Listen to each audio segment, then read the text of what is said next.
वरात कसा आहे आता? बरं वाटतंय ना त्याला? ठीक आहे, औषधं घेतली आहेत ना, झोप लागली आहे त्याला. भाऊजी, आभार मानायला खरं तर तुम्ही घरचेच आहात,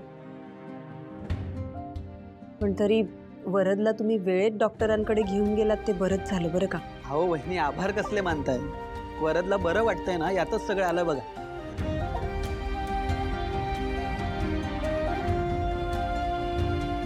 काय हो बाबा, तुम्ही आईकडे असं का बघितलत?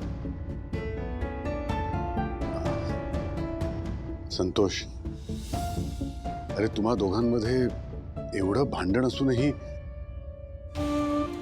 आज गरज लागली तेव्हा हरीश वरदला डॉक्टरांकडे घेऊन गेला. म्हणजे परिस्थिती अगदीच हाताबाहेर गेली आहे असं नाही.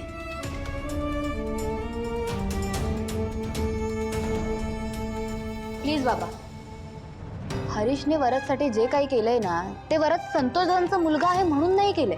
वरदच्या जागी जर दुसरा कोणताही मुलगा असता ना, तरी त्याने त्याला हेल्पच केली असती. सिंचना, हो ना, ऐकलत ना बाबा, कुठलाही मुलगा असता तरी हरीश तसाच वागला असता. म्हणजे हरीशने वरदवर काय उपकार केलेले नाहीयेत. अगदी बरोबर आहे हा दादा तुझं, बरोबर आहे. नाही, वरदच्या जागेवर दुसरा कुठला मुलगा असता ना, त्यालाही मी डॉक्टरकडे घेऊनच गेलो असतो. म्हणजे भाऊजी, वरद बद्दल तुम्हाला विशेष असं काहीच वाटत नाही?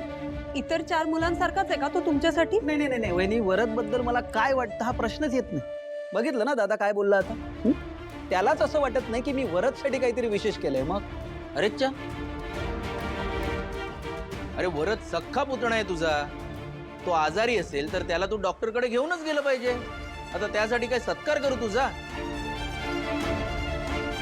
एवढं तर तू केलंच पाहिजेस.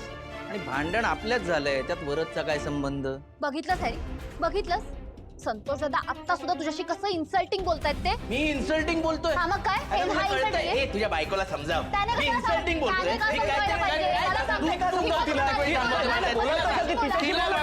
त्याला गाढवा पुढे वाचली घेते. कालचा गोंधळ बरा होता. तिला समजा.